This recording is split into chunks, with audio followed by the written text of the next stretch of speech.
नमस्कार, मंडल news bulletin में आपका स्वागत है। आइए पेश करते हैं आज के कुछ प्रमुख व मुख्य समाचार।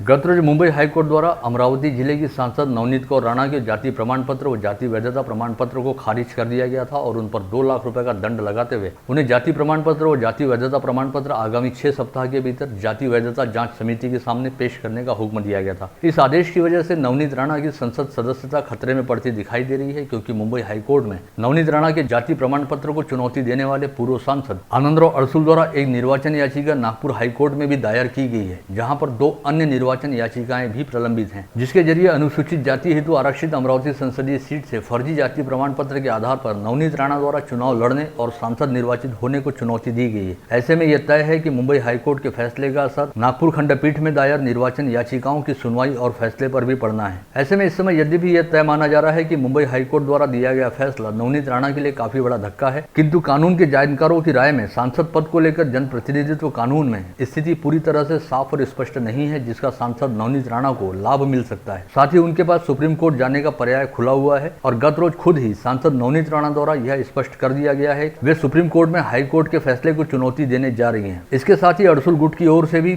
बुधवार को सुप्रीम कोर्ट में ऑनलाइन तरीके से कैवेट दाखिल कर दी गई, जिसका सीधा मतलब है कि इस मामले को लेकर अदालती लड़ाई अब कुछ और लंबी खींच सकती है।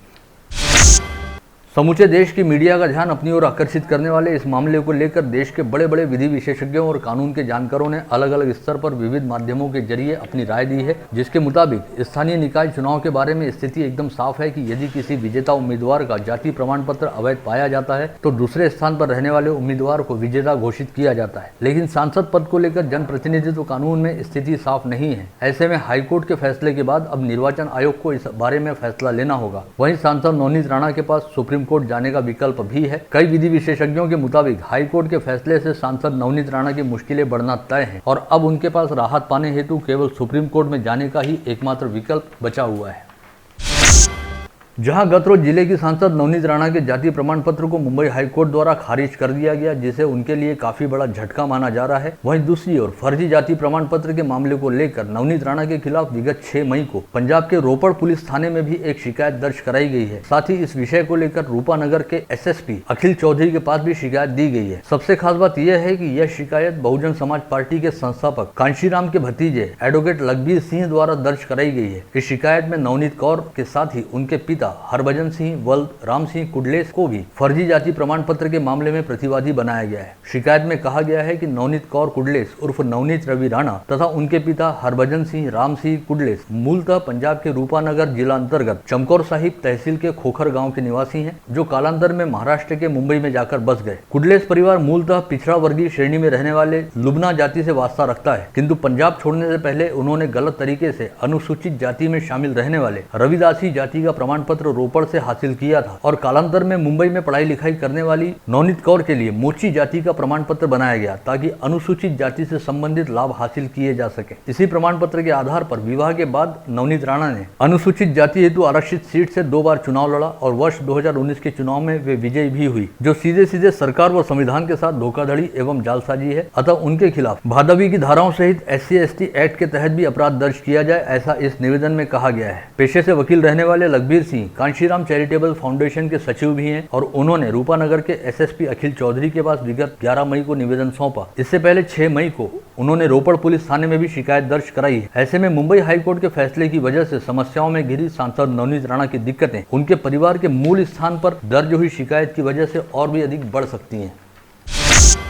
बीते दिनों खबर आई थी कि जिलाधीश शैलेश नवाल द्वारा गठित किए गए ऑडिट पथक ने शहर में स्थित 11 निजी कोविड अस्पतालों सहित समूचे जिले के निजी कोविड अस्पतालों का ऑडिट किया था और 8 अस्पतालों द्वारा उनके यहाँ भर्ती रहने वाले कोविड मरीजों से इलाज के नाम पर निर्धारित शुल्क से अधिक रकम वसूलने और अनाप शनाप रकम के बिल बनाने को लेकर ऑडिट रिपोर्ट तैयार की थी। इस ऑडिट रिपोर्ट के आधार पर प्रशासन ने तय किया था कि इन 8 अस्पतालों से कुल 1 करोड़ 30 लाख रुपए की रकम वसूली जाएगी और जिन जिन मरीजों से इलाज के नाम पर अतिरिक्त रकम की वसूली की गई है उन्हें वह राशि लौटाई जाएगी। लेकिन हैरत की बात यह है कि प्रशासन द्वारा अब तक यह साफ नहीं किया गया है कि इन 8 अस्पतालों में शहर के किन किन निजी कोविड अस्पतालों का समावेश है और उन अस्पतालों अस्पतालों द्वारा कितने मरीजों से कितनी रकम अतिरिक्त ली गई और कुल कितने मरीजों को प्रति मरीज कितनी कितनी रकम लौटाई जाएगी। करीब 3-4 दिन पहले खुद जिला प्रशासन की ओर से खबर जारी करते हुए कहा गया था कि शहर के 8 अस्पतालों से 1 करोड़ 30 लाख रुपए की वसूली की जानी है, जिसके बारे में जिलाधीश द्वारा अगले 1-2 दिनों में विधिवत आदेश जारी किया जाएगा। साथ ही इस संदर्भ में संबंधित अस्पतालों को भी नोटिस जारी की जा चुकी है, जिसका सीधा मतलब है कि प्रशासन के पास इस बात का पूरा विवरण उपलब्ध है कि शहर के किन किन निजी कोविड अस्पतालों द्वारा उनके यहाँ भर्ती रहने वाले किस किस मरीज से कितनी कितनी रकम ज्यादा ली गई। लेकिन हैरत की बात यह है कि प्रशासन द्वारा इसका ब्यौरा 4 दिन बाद भी जारी नहीं किया गया है, बल्कि अब यह जानकारी सामने आ रही है कि ऑडिट रिपोर्ट के आधार पर प्रशासन की ओर से जारी की गई नोटिस के जवाब में केवल 3 अस्पतालों द्वारा ही अपने आर्थिक ब्यौरे के साथ विस्तृत स्पष्टीकरण दिया गया है। वहीं अन्य निजी कोविड अस्पतालों द्वारा अपने आगे प्रशासन को गिना भी नहीं जा रहा। प्रशासनिक सूत्रों के मुताबिक जिन निजी कोविड अस्पतालों को नोटिस जारी की गई उसमें से 1-2 निजी कोविड अस्पताल कोविड संक्रमण की दूसरी लहर आने से पहले ही बंद भी हो चुके हैं, जिनका कहना है कि निजी कोविड अस्पताल बंद करते समय वे अपना पूरा हिसाब किताब पहले ही बता चुके हैं। ऐसे में सवाल उपस्थित हो रहा है कि कोविड संक्रमण काल के दौरान आपदा को अवसर समझने वाले डॉक्टरों को उनके द्वारा संचालित कोविड अस्पतालों के नाम उजागर क्यों नहीं किए जा रहे। इस बारे में वरिष्ठ प्रशासनिक सूत्रों का कहना है कि कुछ अस्पतालों द्वारा ऑडिट रिपोर्ट के बाद अपनी ओर से आर्थिक ब्यौरे के साथ ही विस्तृत स्पष्टीकरण किया गया है कि उनके यहाँ किसी मरीज से कोई अतिरिक्त रकम नहीं ली गई। वहीं कुछ अस्पतालों का आर्थिक ब्यौरा मिलना बाकी है, जिसकी वजह से उन अस्पतालों के नाम उजागर नहीं किए जा रहे ताकि बेवजह किसी की बदनामी ना हो। प्रशासन के इस तर्क पर दूसरा सवाल उपस्थित होता है, यदि अस्पतालों द्वारा दिए जाने वाले आर्थिक ब्यौरे और स्पष्टीकरण को ही आधार माना जाना है तो जिलाधीश द्वारा गठित ऑडिट पथक की रिपोर्ट का क्या औचित्य है, क्योंकि इस पथक द्वारा उन्हीं सब आर्थिक ब्यौरों को खंगालते हुए ही अपनी रिपोर्ट बनाई गई थी। ऐसे में कुल मिलाकर कहीं न कहीं यह महसूस हो रहा है कि प्रशासन द्वारा या तो इस मामले में कुछ लीपापोती करने का प्रयास किया जा रहा है या फिर ऑडिट रिपोर्ट में फंस चुके कुछ लोगों को जानबूझकर बचाने का प्रयास किया जा रहा है। इसके अलावा ऑडिट रिपोर्ट में दोषी पाए गए निजी कोविड अस्पतालों के नामों को उजागर नहीं करने की कोई और दूसरी वजह तो फिलहाल दिखाई नहीं दे रही। बावजूद इसके यह इंतजार किया जा सकता है कि जिला प्रशासन व मनपा प्रशासन द्वारा इस मामले में संबंधितों के खिलाफ कार्रवाई कब तक की जाती है और कोविड संक्रमण काल के दौरान मजबूर मरीजों की लाचारी का फायदा उठाने वाले लालची लोगों और उनके द्वारा की गई लूट का ब्यौरा कब तक उजागर किया जाता है।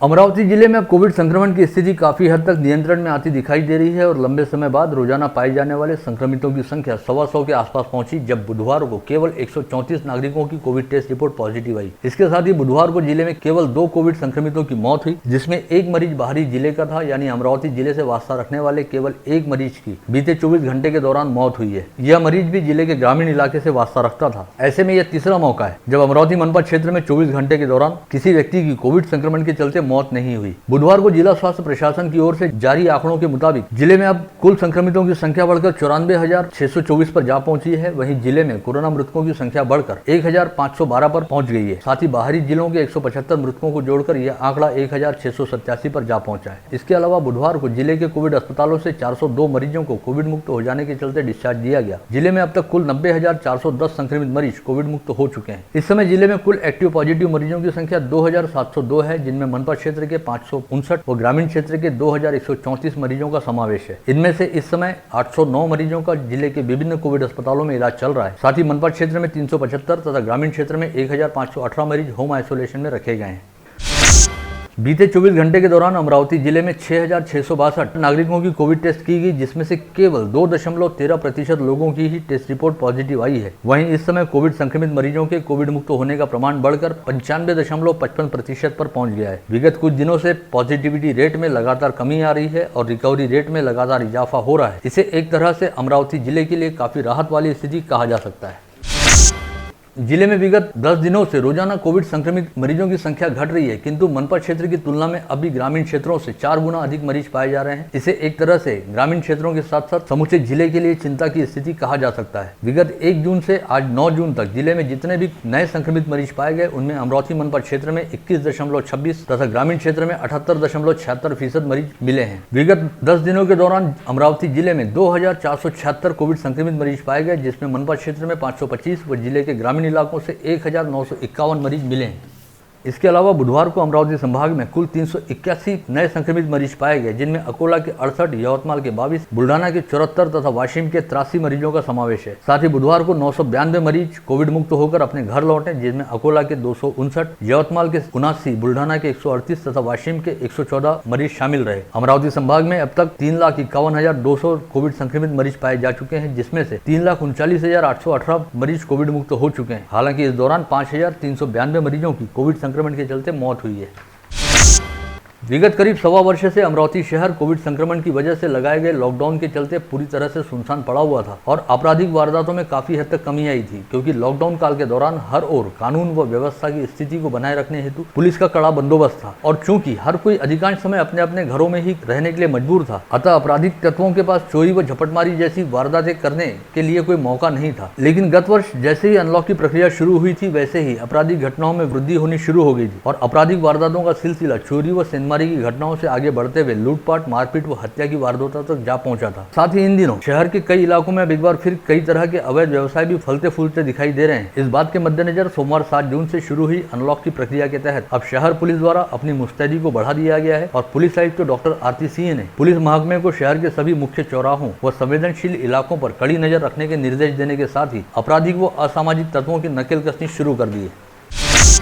स्थानीय गाड़गीनगर पुलिस थाने में पदस्थ हेड कांस्टेबल सुभाष रामचंद्र माने की कोविड संक्रमण के चलते शहर के एक निजी कोविड अस्पताल में इलाज के दौरान मौत हो गई। हेड कांस्टेबल सुभाष माने ने विगत 1 वर्ष के दौरान कोविड संक्रमण काल में कोरोना योद्धा के तौर पर उल्लेखनीय कार्य किया था और अपने प्राणों की परवाह किए बिना वे पूरा समय ड्यूटी पर तैनात रहे। अर्जुन नगर के पास निकेत कॉलोनी निवासी 54 वर्षीय सुभाष माने को विगत 27 मई से सर्दी, खांसी व बुखार की तकलीफ होने लगी थी, जिसके बाद उनकी कोविड टेस्ट कराई गई और 30 मई को उनकी कोविड टेस्ट रिपोर्ट पॉजिटिव आई। पश्चात उन्हें इलाज के लिए शहर के बडनेरा रोड एक निजी कोविड अस्पताल में भर्ती कराया गया, जहां पर इलाज के दौरान बुधवार की सुबह उनकी मौत हो गई। वर्ष 2020 में अक्टूबर माह के दौरान गाड़गीनगर थाना पुलिस में हेड कांस्टेबल के तौर पर तैनात होने वाले सुभाष माने इससे पहले शहर के विभिन्न पुलिस थानों में अपनी सेवाएं प्रदान कर चुके थे।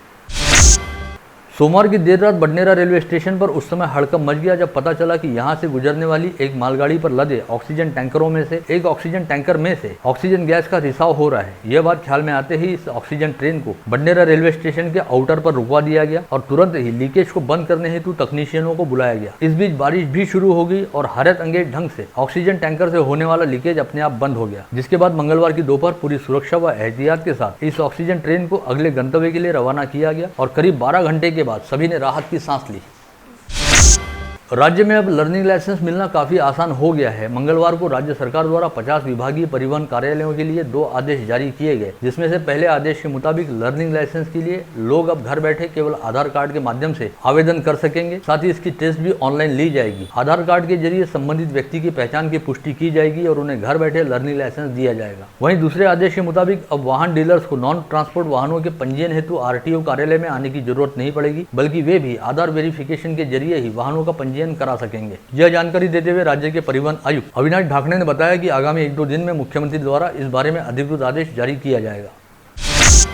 राज्य के ग्रामीण क्षेत्रों में सार्वजनिक स्वास्थ्य विभाग की 118 नई आरोग्य संस्थाओं के लिए पद निर्मिति व पद भर्ती करने को मान्यता दिए जाने का निर्णय लिया गया है। ऐसी जानकारी राज्य के स्वास्थ्य मंत्री राजेश टोपे द्वारा दी गई है, जिसके तहत इन आरोग्य संस्थाओं में 812 नियमित पद निर्माण करने के साथ ही 1184 कुशल मनुष्यबल सेवा तथा 226 अकुशल मनुष्यबल सेवा, ऐसे कुल 2222 पद उपलब्ध होंगे, जिनसे ग्रामीण क्षेत्र के नागरिकों को और अधिक गुणवत्तापूर्ण सेवा उपलब्ध कराई जाएगी। इसके साथ ही स्वास्थ्य मंत्री टोपे ने कहा कि जिन स्वास्थ्य संस्थाओं का निर्माण 75% पूर्ण हो चुका है, उन सभी संस्थाओं के लिए आकृतिबंधों को मान्यता दी गई है। संत गाड़गे बाबा अमरावती विद्यापीठ से संलग्नित महाविद्यालयों में अध्ययनरत सभी छात्रों का प्रवेश व परीक्षा शुल्क बिना किसी शर्त के साथ माफ किया जाए, इस मांग को लेकर भारतीय जनता युवा मोर्चा के कार्यकर्ताओं ने विद्यापीठ के चैनल गेट को ताला लगाकर आंदोलन किया। इस आंदोलन का नेतृत्व भारतीय जनता युवा मोर्चा के महाराष्ट्र प्रदेश सचिव सोपान कनेरकर द्वारा किया गया। या पत्रामध्ये उल्लेख दिला यांनी की कोणत्याही विद्यार्थ्याचं जर समजा ऍडमिशन झाली नाही तर परस्पर जबाबदारी महाविद्यालयाची राहील। परीक्षेसाठी वंचित जर राहिला तर महाविद्यालयाची जबाबदारी राहील, पण फी तर पूर्ण वसूल करून राहील ना। माझं यांना एवढंच मत आहे, या पत्रामध्ये यांनी उल्लेख करावा की याच्या नंतरच्या ऍडमिशन मध्ये ह्या ज्या फीज आहे ह्या आम्ही घेऊ नये आणि आम्ही जे फीज घेतली मागे ते फीज यांनी वापस करावून द्यावं।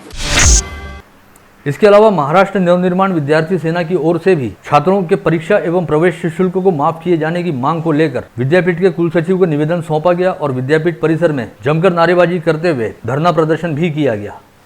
कमी का थोडी तरी त्यांना सवलत, आपण हे नाही म्हणून राहिलो का त्यांना माफ झाला पाहिजे, पण सवलत जर भेटली ना, कारण की तो विद्यार्थी तिथून पळून निघाला, डिग्री त्याची आहे तिथे कंप्लीट केली, ते पूर्ण शिक्षण झाल्याशिवाय होऊच नाही शकत नाही. करू त्याला आपण काहीच प्रॉब्लेम नाही. फक्त आमची तेवढी विनंती आहे आणि आज आपण लेटरही काढतोय परत तसंच. नेत्रदान के कार्य में अग्रसर रहने वाली दिशा आय बैंक को अब एक नई पहचान मिली है। विश्व नेत्रदान दिवस पर अमरावती की दिशा आय बैंक को अब दिशा इंटरनेशनल आय बैंक के रूप में पहचाना जाएगा। दिशा ग्रुप के दिशा एजुकेशन फाउंडेशन की धर्मदाय संस्था दिशा आय बैंक की ओर से नेत्रदान का कार्य वर्ष 2005 से जारी है तथा दिशा आय बैंक की शाखाएं अमरावती के साथ ही यवतमाल, वाशिम व बुल्ढाना में भी कार्यरत हैं और विगत 10 वर्षों से की जा रही सेवा के बाद दिशा आय बैंक को अब दिशा इंटरनेशनल आय बैंक के रूप में नई पहचान दी गई है। अमरावती महानगर पालिका अंतर्गत प्रभाग क्रमांक 2 स्थित संत गाड़गे बाबा पीडीएमसी प्रभाग के गाड़गे नगर सहित विभिन्न क्षेत्रों की विद्युत आपूर्ति बार बार खंडित होने से नागरिकों को काफी असुविधा का सामना करना पड़ रहा है। इस बात के मद्देनजर स्थानीय विधायक सुलभा खोड़के ने गाड़गे नगर क्षेत्र में विद्युत आपूर्ति की देखभाल व दुरुस्ती के काम की प्रत्यक्ष जगह पर जाकर जाँच की, साथ ही महावितरण के अधिकारियों को आवश्यक दिशा निर्देश भी जारी किए। लॉकडाउन व संचारबंदी में ढील मिलने के बाद अब शहर के बाजारों में एक बार फिर से पहले की तरह काफी हद तक रौनक लौट आई है। पहले जहां शहर के सभी होटलों में केवल होम डिलीवरी एवं पार्सल की सुविधा उपलब्ध थी और सड़क किनारे नाश्ते की गाड़ियां लगाने पर प्रतिबंध था, वहीं अब शहर के सभी होटलों में ग्राहक बाकायदा बैठकर भोजन व नाश्ता करते दिखाई दे रहे हैं। हालांकि इस दौरान ग्राहकों द्वारा भी सामाजिक दूरी का पालन किया जा रहा है। वहीं शहर में सड़कों के किनारे एक बार फिर पहले की तरह नाश्ते की गाड़ियां लग रही है, जहाँ पर पहुंचकर लोग बाग बड़े चटखारे लेते हुए नाश्ते का मजा ले रहे हैं। नांदगांवपेट पुलिस थानांतर्गत आने वाले अंगोला खेत परिसर में गजानन बोदड़े नामक किसान की करंट लगने से मौत हो गई। गजानन बोदड़े सुबह के समय फसलों को पानी देने हेतु अपने खेत में गया था और उस वक्त खेत में रात के समय रोशनी हेतु लगाए गए लाइट के वायर को गजानन का हाथ लगने से उसे करंट लग गया और उसकी घटना स्थल पर ही मौत हो गई। पड़ोस के खेत में रखवाली करने वाले चंद्रशेखर पंडित ने तुरंत इस बात की जानकारी नांदगांवपेट थाना पुलिस को दी और नांदगांवपेट थाना पुलिस ने घटना स्थल पर पहुंचकर पंचनामा करते हुए आकस्मिक मौत का मामला दर्ज किया। नागपुरी गेट पुलिस थानांतर्गत अलीम नगर निवासी 40 वर्षीय मोहम्मद राजी मोहम्मद उस्मान ने अपने घर में ही फांसी लगाकर आत्महत्या कर ली। आत्महत्या किए जाने की वजह फिलहाल पता नहीं चल पाई है। नागपुरी गेट पुलिस ने आकस्मिक मौत का मामला दर्ज किया है। कुर्रा पुलिस थानांतर्गत कुरैशीपुरा में कल शाम 74 किलो गौमांस व कटाई हेतु प्रयुक्त की जाने वाली सामग्री जब्त की गई है। इस समय शेख इरफान, शेख अजीज व अब्दुल रशीद, अब्दुल लतीफ को पुलिस ने हाथ में कुल्हाड़ी लेकर गौमांस की कटाई करते हुए रंगे हाथ गिरफ्तार किया। अमरावती निवासी चिकित्सक को बीते 5 अप्रैल को हथियार की नोक पर लूटने वाले अकोला के 3 बदमाशों को स्थानीय अपराध शाखा की टीम ने मंगलवार को गिरफ्तार किया है। अमरावती निवासी डॉक्टर रितेश चौधरी विगत 5 अप्रैल को अपनी कार से अमरावती की दिशा में जा रहे थे। इस दौरान अकोला के आगे शिवनी के नजदीक कुख्यात बदमाश अनिल उर्फ जॉन नंदू गुर्दे और सुनील खिल्लारे, इन तीनों ने डॉक्टर रितेश चौधरी के साथ बेवजह वाद विवाद किया और उनकी कार को रोककर हथियार का डर दिखाते हुए उनके पास से सोने चांदी के आभूषण व नगद रकम लूट ली। इस मामले में अकोला के MIDC थाना पुलिस में शिकायत दर्ज कराई गई थी और पुलिस ने अज्ञात बदमाशों के खिलाफ अपराध दर्ज करते हुए जांच शुरू की, जिसके बाद इन तीनों आरोपियों को गिरफ्तार किया गया। आप देख रहे थे मंडल न्यूज बुलेटिन। हमारे चैनल को लाइक करें, शेयर करें और हाँ, सब्सक्राइब करना ना भूलें। कल होगी आपसे फिर मुलाकात, तब तक के लिए धन्यवाद।